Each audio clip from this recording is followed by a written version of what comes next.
hypnotizing world of picture television brings us the news of the world through two central news agencies called Reuters and the Associated Press.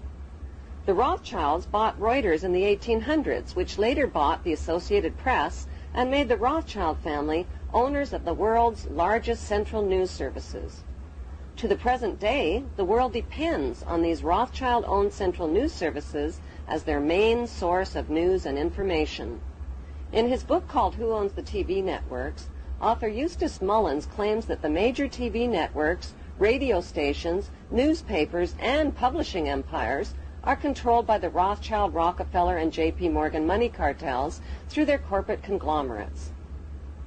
The bankster-owned media conglomerates include weapons manufacturers General Electric and Westinghouse, which profit from promoting wars. Control over the Internet, publishing, recording, and top cable companies can be traced back to the same Big Five media empires: General Electric, Time Warner, Viacom, Disney, and News Corp.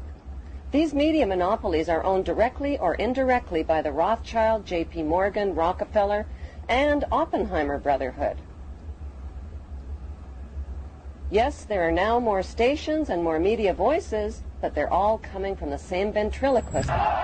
Every TV show needs corporate sponsors, and corporate sponsors sponsor pro-business, pro-government programming, and journalists who support the agenda of the Big Five media owners.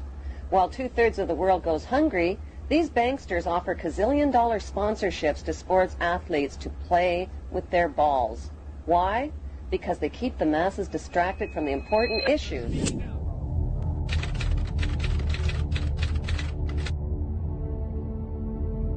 And welcome back to the show. I scream, you scream. You know the rest.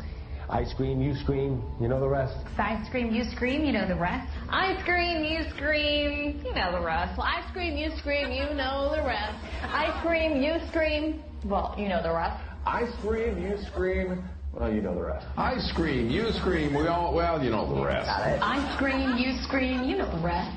I scream, you scream, we all know the rest. I scream, you scream, you know the rest. I scream, you scream, well, you know the rest. I scream, you scream, you know the rest. Mike Myers says, yeah, baby. Mike Myers says, yeah, baby. Mike Myers says, yeah, baby. Mike Myers says, yeah, baby. Mike Myers says, yeah, baby. Mike Myers says, yeah, baby. Mike Myers says, yeah, baby. Mike Myers says, yeah, baby. Mike Myers says, yeah, baby. Mike Myers says, yeah, baby. Mike Myers says, yeah, baby. Mike Myers says, yeah, baby. Mike Myers. A child's happiness is priceless, especially on a birthday. A child's happiness is priceless, especially on a birthday. A child's happiness is priceless, especially on a birthday. A child's happiness is Priceless, especially on a birthday.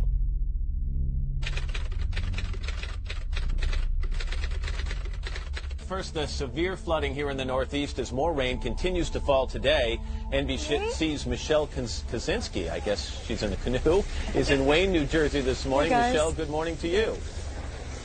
Good morning. Well, obviously we're getting a nice break from the rain, but not the flooding. This is essentially now a part of the Passaic River in this neighborhood. It rushed in yesterday.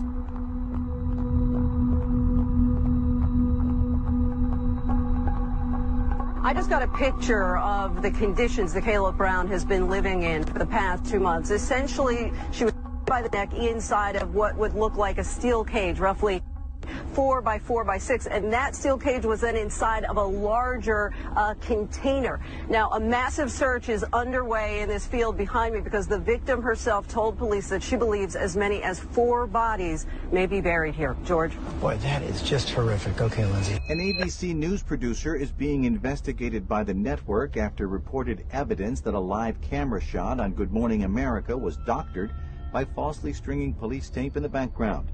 The shot featured reporter Lindsay Davis in Woodruff, South Carolina, where a woman was allegedly held captive in a storage container by a registered sex offender. Behind Davis, yellow police tape can be seen with the words, "Sheriff's Line, do not cross." A wider photograph of the scene shows that police tape was actually just attached to some ABC camera equipment to enhance the scene. Dateline NBC, a primetime news program, airs a story in 1992 entitled Waiting to Explode. The story includes footage demonstrating that a line of trucks produced by General Motors readily explode on impact. To see for ourselves what might happen in a side impact crash, Dateline NBC hired the Institute for Safety Analysis to conduct crash demonstrations. Unlike GM tests, the fuel tanks were filled with real gasoline. Look what happened.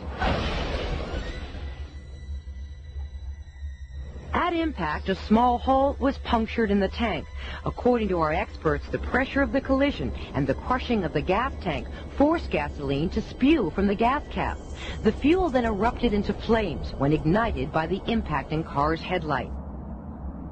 After the program airs, one of the firemen at the taping of the crash contacts GM. The conversation inspires a full-scale investigation. 3 months later, NBC is forced to reveal their role in fabricating the news. NBC's contractor did put incendiary devices under the trucks to ensure that there would be a fire if gasoline were released from the truck's gas tank. We said the crash, quote, forced gasoline to spew from the fuel cap, end quote. GM says since the gas cap was the wrong cap for the GM filler tube, and because the gas tank was overfilled, the cap came off when the impact occurred. We agree with GM that we should have told our viewers about these devices. The Dateline reporter, however, said, quote, at impact, a small hole was punctured in the tank, unquote. GM has now x-rayed that tank and found no hole. We acknowledge the placing of the incendiary devices under the truck was a bad idea from start to finish. That's our new policy, and we'll be right back. Look at a pyramid. In the first couple layers, the really eager, hard-working young journalists are out there trying to get the stories, trying to make a name so they can move up that pyramid. Well, the further they move up the pyramid, the more they realize that, the outlets really aren't interested in major news that rocks the boat. The boat Charles refers to belongs to those at the top of the pyramid, where the interests of the media outlets are quietly defined.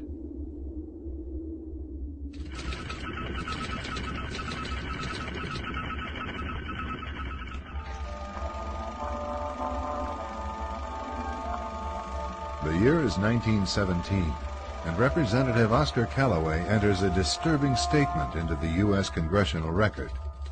The statement reveals why J.P. Morgan interests hired 12 high-ranking news managers. The 12 were asked to determine the most influential newspapers in America. They were to figure out how many news organizations it would take to control generally the policy of the daily press of the United States. The 12 found it was only necessary to purchase the control of 25 of the greatest papers. An agreement was reached. The policy of the papers was bought, and an editor was placed at each paper to ensure that all published information was in keeping with the new policy. Soon, that policy would be defined by a front group formed by J.P. Morgan and his colleagues. In fact, Morgan's personal attorney was founding president of the organization, the Council on Foreign Relations.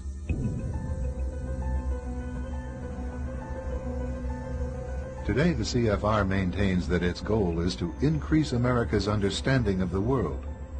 However, the actual objective of this highly exclusive club is revealed by the rare admissions of the insiders themselves.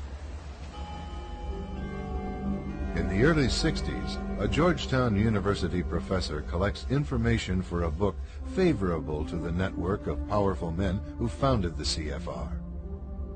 For 2 years, Professor Carroll Quigley is allowed to examine the confidential papers and secret records of this network.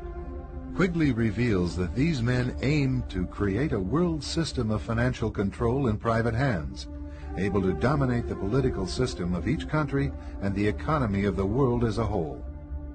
In short, they seek total and quiet control